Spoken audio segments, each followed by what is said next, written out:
This week in IT SPARC Cast, hackers get hacked by hackers. This week's Patch Tuesday is brought to you by the letters A and I, and the UK chokes on its own gag order. Ooh.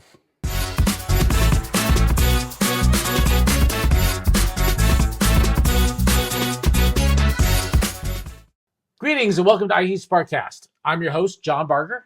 And I'm your host, Lou Schmidt. Let's see what's going on out there. It's Friday, April 11th. IT SPARC Cast is a digest of the IT news over the last week with insights, opinions, and a little sarcasm from two experts, each with over 20 years of experience working in IT or for IT vendors. And now, the news bites. So if you've been following IT SPARC Cast for a while, you know that back in November, we spoke about the fact that Microsoft was getting ready to release a device that they referred to as the Windows 365 Link.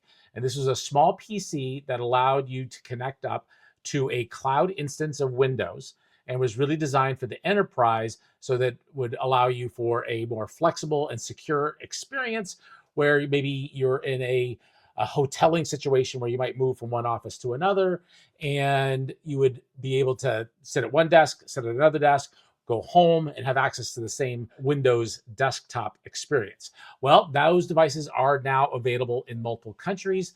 They retail for $350 US and are available from a number of different vendors.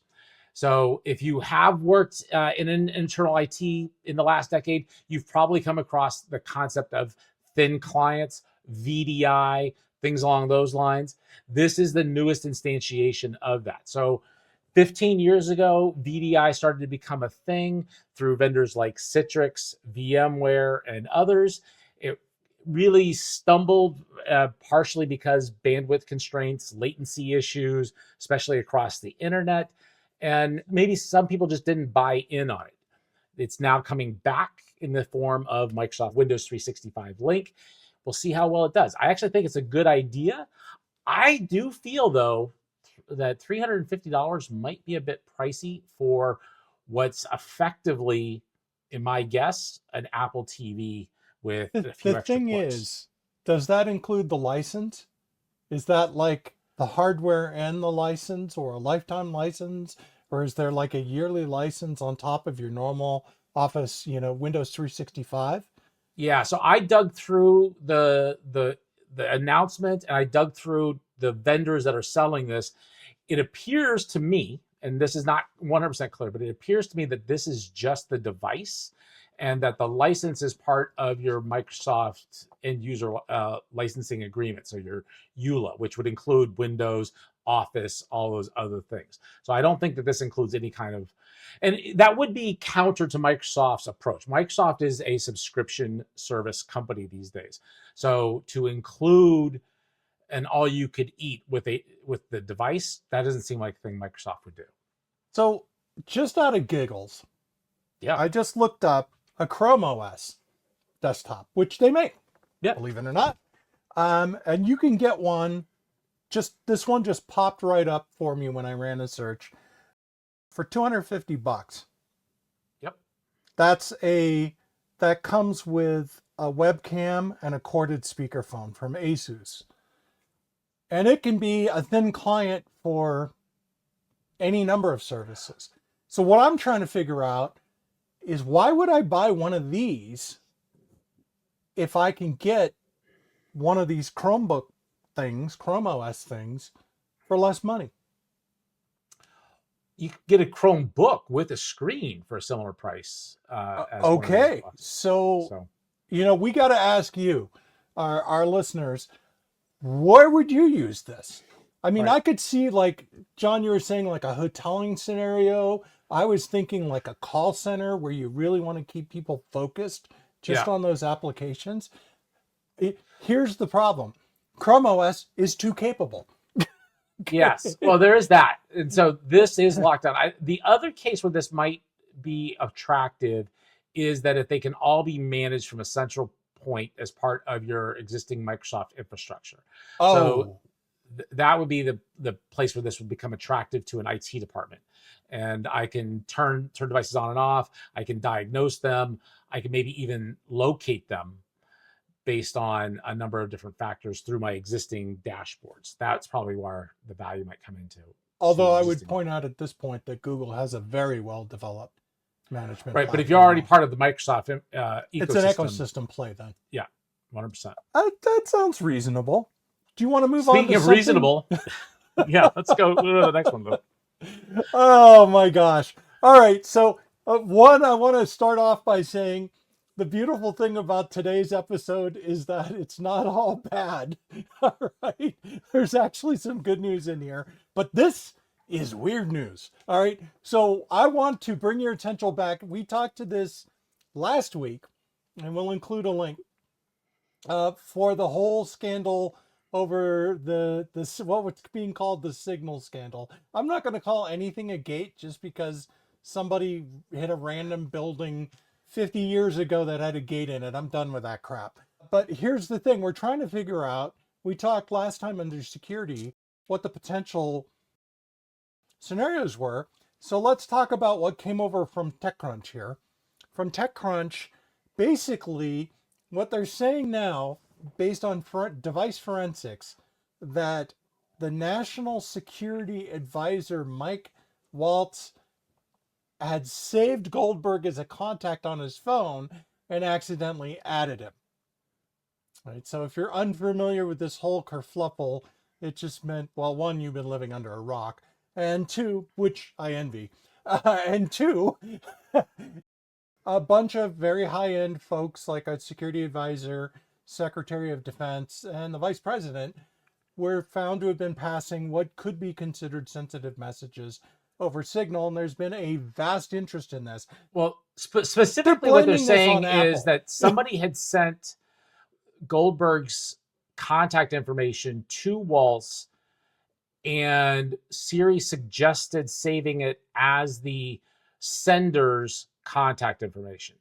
They updated the contact information. Correct. Now, I could see that potentially happening. I think that, I'd have to test that. And we did test some Signal. And yes, we did. What I'll do is I'll put a link right above Lou's head if you're on YouTube that will link to last week's episode, because in that case, we did a lot of testing with Signal.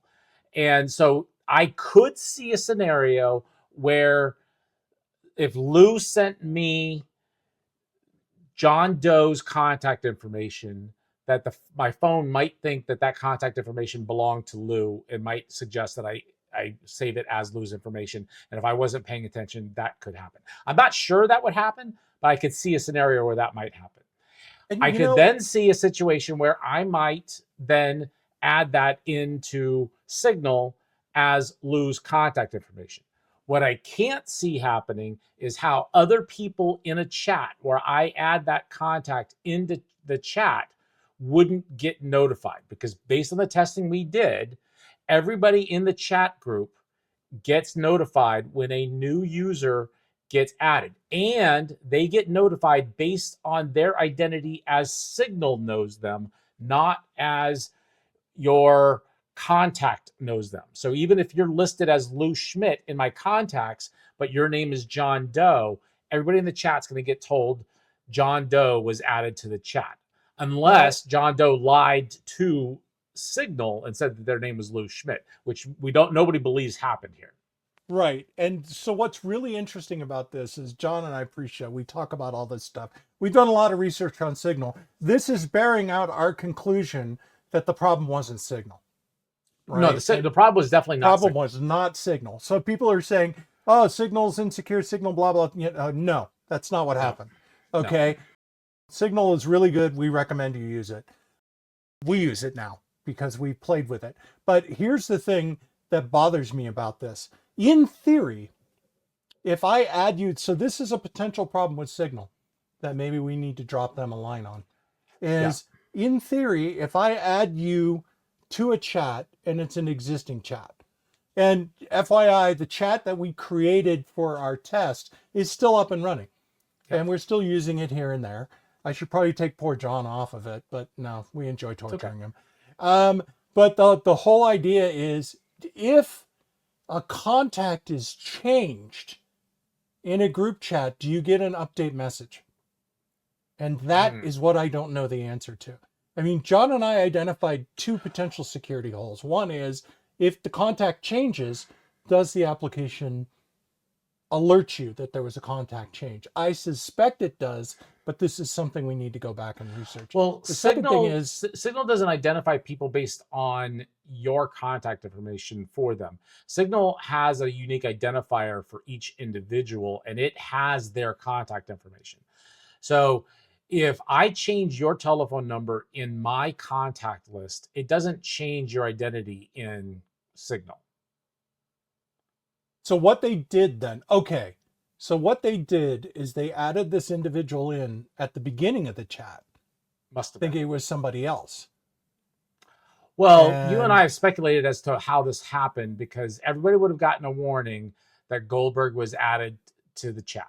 And it should have been Goldberg's identity based on the phone number. Should have been Goldberg's identity. So the question is, was there something going on that they actually wanted Goldberg on the chat because they wanted to actually leak information to him on purpose? And that is beyond the scope of what we can determine. Correct. I mean, it's We're not going to get into the politics of whether it's a good idea or a bad idea to do that. You know, we know that U.S. government officials and other government officials have used the press to intentionally leak information. The famous example that I used last time was when General Schwarzkopf told the press that they were going to attack Iraq during the first Iraq war via one mechanism, and then they ended up coming in via the waterways instead. And Iraq was looking for an attack from one direction, and they just marched right in and took over the country. And so that happens, and that it's a known tactic for governments to use press to their advantage. So that may be what was going to happen here. Maybe is warfare, but that's all completely speculation. And again, we're not trying to defend the government officials here, or neither are we trying to condemn the government officials here. We're just trying to explain what we think might be happening. But it definitely doesn't smell right based off the identity. It just doesn't. Folks, if you have any further thoughts on this from a technical perspective, and politically this could be anywhere, right? It's very difficult to be objective about this, but we are very curious about the technical aspects of this. So if you have some insight, please hit us up. We're absolutely open to trying to figure out. So send us your thoughts. Either send us an email, feedback at itsparkcast.com. You can hit us up on X at IT SPARC Cast, or if you're on YouTube, you can leave a comment down below.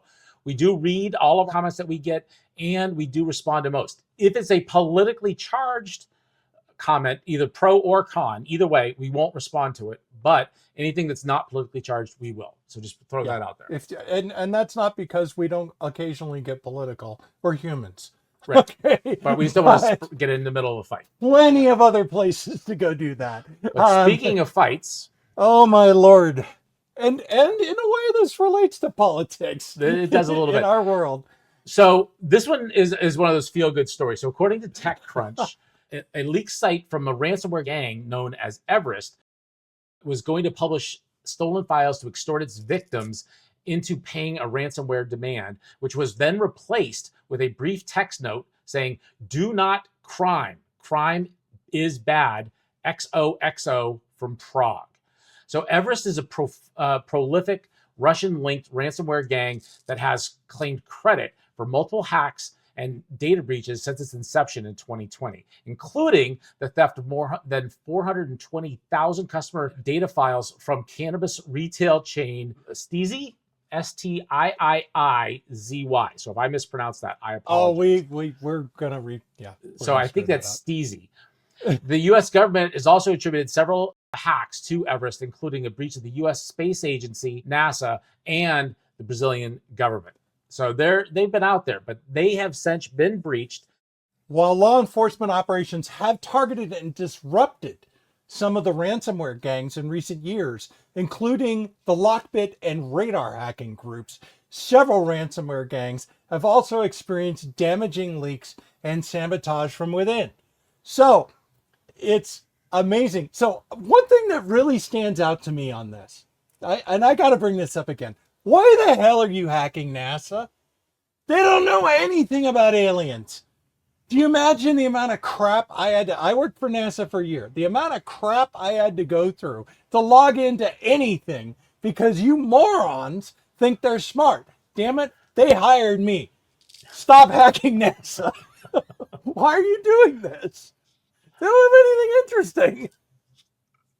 If you want to know what NASA knows, just file a Freedom of Information request, okay? Much better for all of us. You'll get the information you're looking for.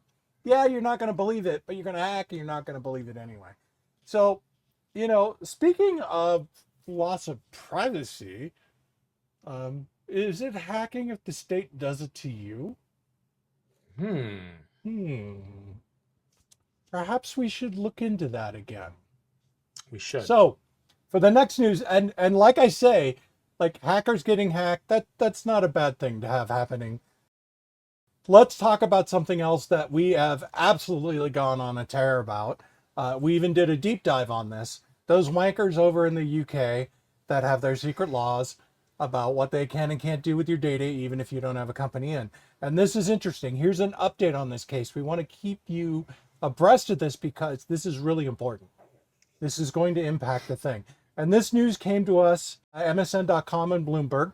UK's effort to keep Apple encryption fight secret is blocked, right? This is crucial. Absolutely crucial. This is such good news. Why? What happened? The UK court itself, a court has blocked the British government attempt to keep secret a legal case over its demand to access Apple Incorporated user data in a victory for us. They say privacy advocates, screw that. It's a victory for us, all of us. So just stepping back a little bit. So for those that aren't aware of the original story, information was leaked, and some of us believe that actually Apple used their own leaking mechanism where they leak information about the next iPhone to leak information about the fact that the UK government used a law that they refer to as the IPA, and as Lou would like to joke, it was a very bitter IPA, in order to to force Apple to create a back door into encrypted iCloud storage, not just for UK users, but across the entire world, so that the UK government could get in, unencrypt any data that they wanted, and be able to pull that out and look at it. Backups, messages, notes, whatever it might be on pictures. iCloud. And Apple was pushing back on that, saying, first of all, that we don't have that kind of backdoor. We don't intend to develop that kind of backdoor. But the nature of this law is that Apple wouldn't be allowed to talk about this in any form, even to the fact that this backdoor exists, that a request for access was made, and that they had granted it, or that they were fighting back against the law in general. And in no way were they able to talk about it. And this isn't just against Apple, it would be against any company that had encrypted cloud storage. So this is really, really bad, kids. Really bad stuff. So then Apple came out and said, well, fine, we're just not going to allow encrypted iCloud data in the UK for any UK user. And my thought at that point is, does that actually solve the nature of the request from the UK government? I don't think so, because it appears that what the UK government wants is access to everybody's iCloud account, not just UK citizens. And so it appears that indeed Apple is still fighting this in court, and has requested that they be allowed to at least talk about the fact that they are fighting it in court, and the UK court has authorized that they can say that. They can't say much more than that, but they are allowed to say that they are fighting it in court. But the interesting thing is, the court in question is the UK Investigatory Powers Tribunal, right? Which is supposed to be it. And normally, you have, according to the IPA rule as it's written, you have the right to protest it, but you have to implement their workaround while you're protesting it, and B, you can't talk about the fact you're protesting. So there's no doubt in our minds here that the information leaking is what led to this, because that court, the special court that handles these cases related to government surveillance, basically said, okay, Monday, April the 7th, right? That's, the horse is out of the barn and the barn burned down, and now you're not going to close the door. Okay. So But this really points out this is a very unique case where the company is big enough that even the UK is going to have problems going after them. Because holy crap, take away one of the favorite cell phones of your citizens. I'm sorry, your subjects. You're a subject if you're in the UK. You could tell I'm a little grumpy about this, but blinkers. But but the good news is transparency won out. Sunlight wins. And it's really important that we continue to keep an eye on this. We will keep an eye on this for you. Yeah, Now, I would say transparency wins. This is a little bit of translucency. This is not transparency. It's heading in the right direction. It is heading in the right direction. I'll give you that. But with that, let's get to the CVE of the week. So the CVE of the week is our weekly segment where we pick a common vulnerability and exposure entry that you need to know about and mitigate ASAP.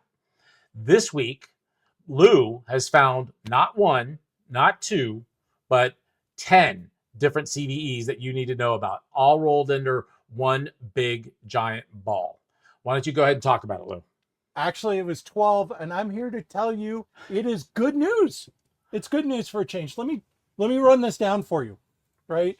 Like I say, this news is far less grim than others, where we sit there going, oh my God, patch. All right, you're going to do that anyway, but let's talk about the mechanism, who discovered this and how they discovered this, because this is really important. So Microsoft used an AI tool that they built to find flaws in Grub2, U-boot, and Barebox bootloaders. And you're like sitting here going, well, why do I care about that? What the hell is Grub? Well, Grub is the Grand Unified Bootloader, and Grub2, it's the second one. It's the default bootloader for most Linux distributions, including Ubuntu, while U-boot and Barebox commonly used on embedded and IoT devices. You have these devices. I promise you. You don't know it, but you have them. All right? What they did is they used an AI-powered security copilot to discover 20 previously unknown vulnerabilities, right? 12 of them have CVEs. So why that's like, oh my gosh, buffer overflow, side channel attack. I'm seeing 5 integer overflows here based on symbolic link handling in file systems. Signed integer overflow, dump command, arbitrary memory read. Oh my God. Okay, arbitrary memory leads on boot. Integer overflow in compressed file, right? All of these flaws are rated medium in severity, except for the integer overflow and squash 4 reading, which is a common file system used in IoT devices that need to have limited storage space, and then they sort of expand and decompress the data. That one is considered to be a nastier one. That's considered to be a 7.8 on the oh-crap-o-meter. But the good news is that Copilot, Security Copilot, found all these problems.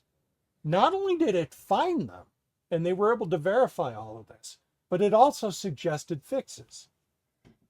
So they think that it dramatically accelerated not just the discovery process, but the fix action, because this is all open source stuff. Now, when you think Microsoft, you probably don't think open source, but I do, because they do a lot of work on open source projects. If you actually look at the commits on the kernels, yeah, I know you have a life, you don't do things like that, but I do. IBM, Google, Meta, AWS, Amazon, Microsoft, major contributors into open source. They get a benefit from it, but I would like to say, for the record, as much as we sort of poke on Microsoft at the top of the show, they are a pretty good open source citizen. They've done some really neat stuff. But what I found just absolutely amazing about this is that the tool, right? The tool went in and got this. This is security is tough. It's just really tough, and and it's going to get worse. You've ever read the book Crossing the Chasm? Yeah. Right. We're getting this AI push for coding, but these AIs are not necessarily trained to be secure. They're assuming that there will be somebody smart who looks at this, or they're just not thinking about security at all. So we're going to see a security dip And now what we're starting to see is that the new security related AI stuff is starting to come in. I think eventually, if you integrate the AI tools that are helping you build the code and the AI tools that are helping to fix the code for security purposes, we're going to be in much better shape than we are now. I agree. And you know what I love about this? And this is one of the promises and the holy grails of AI. And there's so many different things that AI can help with that is really difficult for humans. And it's those repetitive, slightly iterative tasks. And this is why AI is going to be great at helping find cures for diseases, because it's iterate the most minute piece of detail and try it again, and iterate again and try it again. And the things that humans are really bad at, because we get distracted and we get bored and things like that. Whereas when you're looking for these security flaws, it's all about, okay, increment to the next port number and then try all 15 things again, or all 5,000 things again, or whatever it might be. And then increment the next thing, whatever, or there's a port number or a bit flip or whatever it might be, that again, a human is just going to really suck at. And this is the kind of thing that is true augmentation of what we're not good at, and really giving us a tool. And so I'm really happy to see Microsoft doing this, and I looking forward to more and more companies doing this, and this will create a more secure world for us. It's really interesting to me because, you know, at our last position, I was part of our security tiger team as individual who's in the field and knows enough to be dangerous. That would be me. Thank you.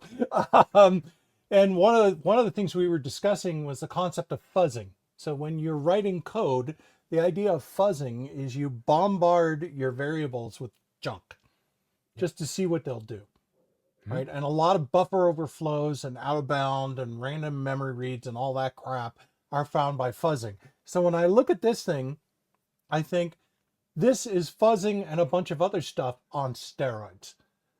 It's going to go out and hurt everything you've got in your code as much as it can until something breaks. And if nothing breaks, hey, your code passed.